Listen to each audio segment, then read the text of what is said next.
Hello, my people, and welcome back to the states of consciousness for Unit 2, Part 2. We just went over bio of the brain with Part 1, and now we are going to learn about sleep, dreams, and drugs that affect our mind. All right, so before we get started, we have to talk about the forms of consciousness, right? So consciousness, psychologists believe, is an awareness of ourselves and our environment.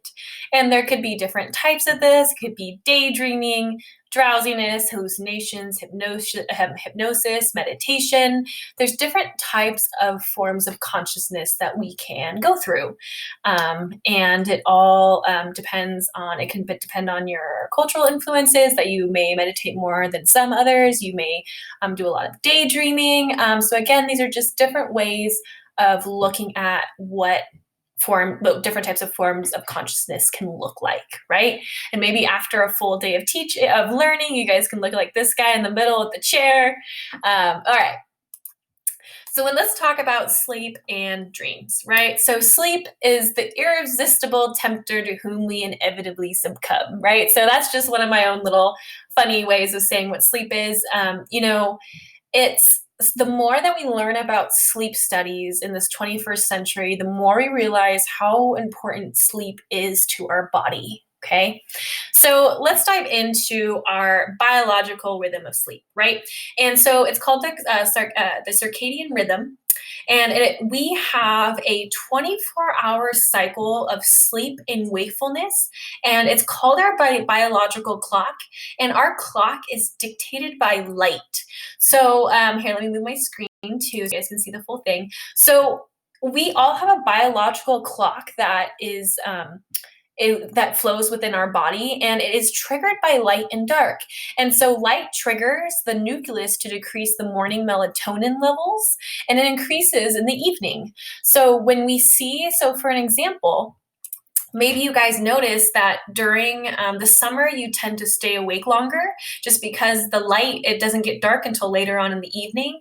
But in the winter, when it starts to get dark around like 5:36, I know that I start to feel sleepy like around like 7:30, 8 o'clock, but it's because the light affects how our circadian rhythm works. So if you've ever experienced jet lag, this is why. It's because our circadian rhythm is for our own time zone. And so when we go to like a different time zone, it has a whole different circadian rhythm where you're like, oh, I feel so sleepy, but it's like 9 a.m. in the morning. So this is where jet lag comes in. And this is why it takes a while for us to get accustomed to the time change if we travel, because our circadian rhythm is a routine along with our biological clock that is dictated by light. Okay. All right, so we're going to go diving into the sleep stages. And when we think about measuring sleep, it's about every 90 minutes we go through these 5 stages. And so when we think of a sleep cycle, think of it as every 90 minutes. Okay, so every 90 minutes you go through another sleep cycle. Again, we're going to talk about the most important part of our sleep. But again, you might want to make a little note, 90 minutes for our sleep cycles. So let's go to our first step. So we have our awake but a relaxed stage. So this is it where we close our eyes, and you know how we remain awake. So it's kind of like where you can still hear what's going on outside. You're kind of getting so this is where regular alpha waves start to come in, where it slowly starts to bring you down to almost like a meditative state, where alpha brain activity starts. So if you're really into meditation, you are channeling in your alpha waves, right? So your alpha waves are the first waves that start to slow down the brain as it gets ready to get ready for sleep, right? So alpha waves is the first step. Now as we get into, and so alpha waves is before we actually even consider a sleep stage. So it's almost like you're like putting your head to your pillow before you get ready for sleep. So sleep stage 1 and 2 is during the early light stages of sleep. So the brain enters a high amplitude. It's the slow and regular waves from the alpha waves start to turn into theta waves. So we had alpha waves, and now in sleep stage 1 and 2, we experience theta waves. And a person who is daydreaming, they show theta waves. So if you want to kind of think of daydreaming on a scale of so maybe this is where you're slowly starting to drift off. And so if you've ever like daydreamed in class where you just kind of like stare off, right? So this is where those waves start to happen. Also, something important to know is that in stage 2 of sleep, this is where sleep spindles start. So sleep spindles are just bursts of activity that show that you're starting to daydream or that you're starting to relax into this daydreaming state, okay? And that's how we're able to measure them when we do our sleep studies. Sleep stage 3 and 4, it's during the deepest part of, sleep, which is, this is right before REM sleep. So this is when brain activity really starts to slow down and they're larger waves, right? So large amplitudes, but slow delta waves. So first we had alpha, and then we have theta, and now we have delta. Okay, so in stage 3 and 4, this is right before REM cycle. So this is right before your REM cycle. This is where your brain activity starts to slow down. When we talk about sleep disorders, this is actually where you start to sleep talk or sleepwalk. And so you're kind of in this between state right before REM. And so let's get to the most important part of these sleep stages. So the reason that we need to sleep is due to REM. And REM is rapid eye movement sleep. And so after reaching the deepest part of sleep, the sleep cycle starts to move backwards. But first, we have to hit the REM cycle. And REM cycle is when the brain is at its lowest. So essentially, the REM cycle of sleep is when your brain is actually at its most relaxed. Your brain never just turns off, right? So a person, this is where you report having very vivid dreams. When we talk about sleep disorders, REM cycle is when you have night terrors. So this is when you're in the heaviest portion of sleep and it's the hardest to wake you up.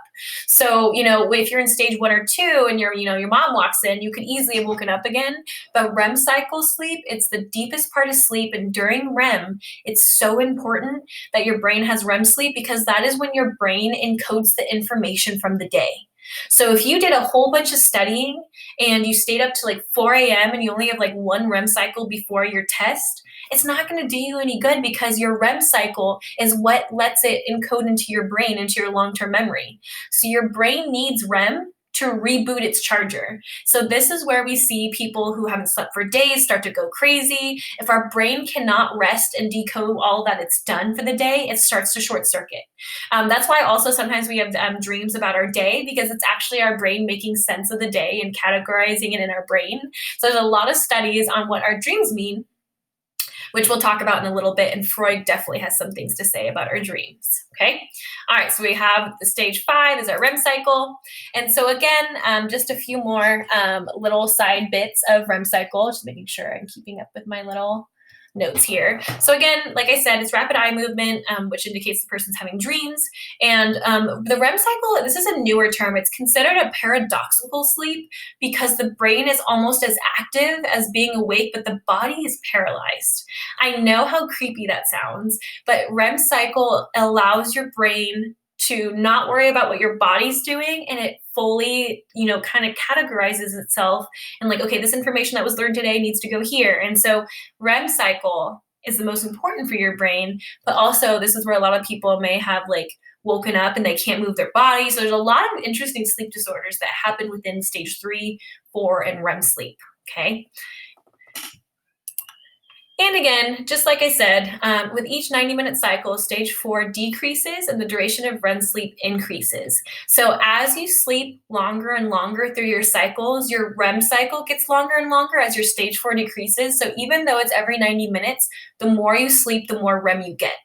So it's almost like every cycle you get more and more relaxed, right? So as you sleep on and on, sometimes the deepest part of the night of sleep is usually around 3 to 5 a.m. in the morning for a lot of people. So if you ever wear a sleep watch, so like I have my Apple Watch that controls to see how my sleep is, and I'm usually at the deepest part of my sleep from 3 a.m. to 5. So it's another interesting fact. And now we are going to pause this video and we will come back for our next module.